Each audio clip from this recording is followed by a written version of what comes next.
Love and light, sweethearts. We are getting ready to tap into a series called It's in the Bible, all right? And we're using this style Bible, which I feel was a very good example to use, all right, in regards to how they break down shit.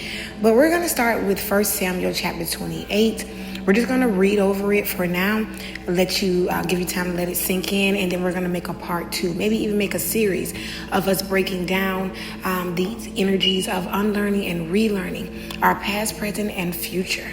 We're not going to go too much in the backstory. We're just going to go ahead and tap into the story and allow you to get your own perspective. Now, also forgive the background noises and me butchering these names, but let's tap in. And it came to pass in those days that the Philistines gathered their armies together for warfare to fight with Israel. And Achish said unto David, Know thou assuredly that thou shalt go with me to battle, thou and thy men. And David said to Achish, Surely thou shalt know what thy servant can do. And Achish said to David, Therefore will I make thee keeper of mine head forever. Now Samuel was dead, and Israel had lamented him, and buried him in Ramah, even in his own city. And Saul had put away those that had familiar spirits and the wizards out of the land. And the Philistines gathered themselves together, and came and pitched in Shunem. And Saul gathered all Israel together, and they pitched in Gilboa. And when Saul saw the host of the Philistines, he was afraid, and his heart greatly trembled. And when Saul inquired of the Lord answered him not, neither by dreams, nor by Urim, nor by prophets. Then Saul said unto servants, Seek me a woman that hath a familiar spirit, that I may go to her and inquire of her. And his servants said to him, Behold, there is a woman that hath a familiar spirit at En-Dor. And Saul disguised himself and put on other raiment, and he went, and 2 men with him, and they came to the woman by night. And he said, I pray thee, divine unto me by the familiar spirit, and bring me him up, whom I shall name unto thee. And the woman said unto him, Behold, thou knowest what Saul hath done, how he hath cut off those that have familiar spirits and the wizards out of the land. Wherefore then layest thou a snare for my life, to cause me to die? And Saul swear to her by the Lord, saying, As the Lord liveth, there shall no punishment happen to thee for this thing.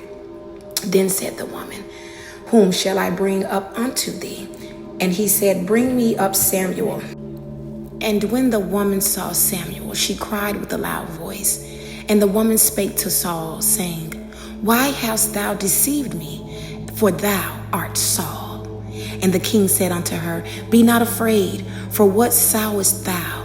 And the woman said unto Saul, I saw God ascending out of the earth. And he said unto her, What form is he of? And she said, An old man cometh up, and he is covered with a mantle. And Saul perceived that it was Samuel, and he stooped with his face to the ground and bowed himself. And Samuel said to Saul, Why hast thou disquieted me to bring me up?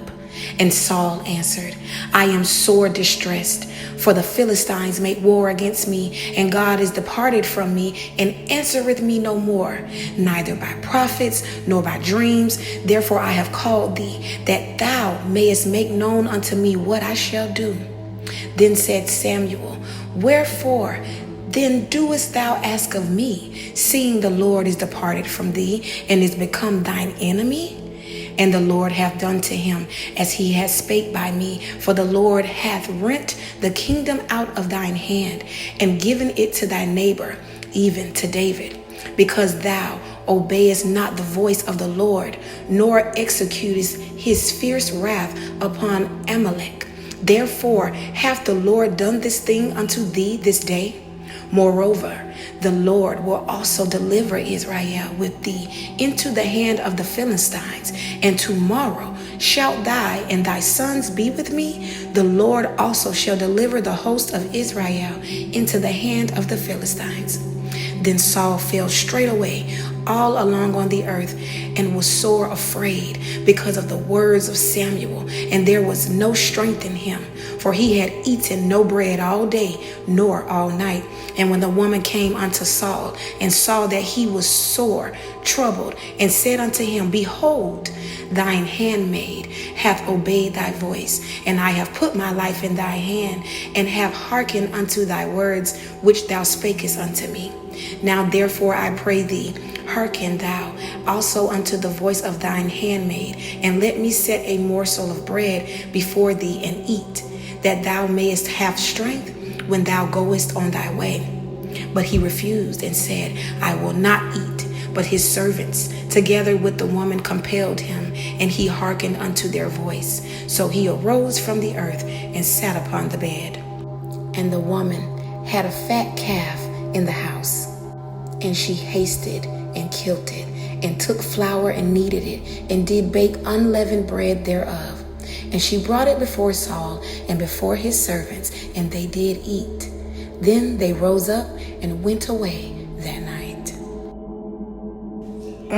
So with that being said, ladies and gentlemen, I want you to, while waiting for part 2, all right, of this series, I want you to either find you a Bible, go on the internet, whatever the case, reread, re-listen to the story, and I want you to see what messages you get in regards to those of you who are clarified or classified as witches, spiritists, spiritualists. They got so many names for us, but listen to this story. And for those of you who know the backstory about King Saul, ain't this listen, people are always trying to talk smack, but they always gonna have to come back to you. You feel me?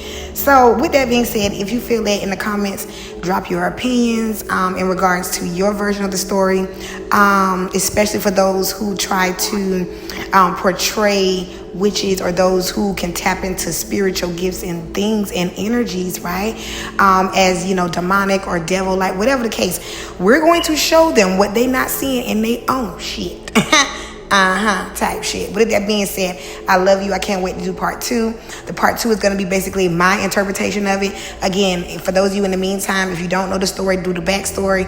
But again, take this little story and see how it resonates with you. See what messages that you can get of healing, clarity in regards to who you are and what you were sent here to do. And remembering that you ain't new to it, you true to it.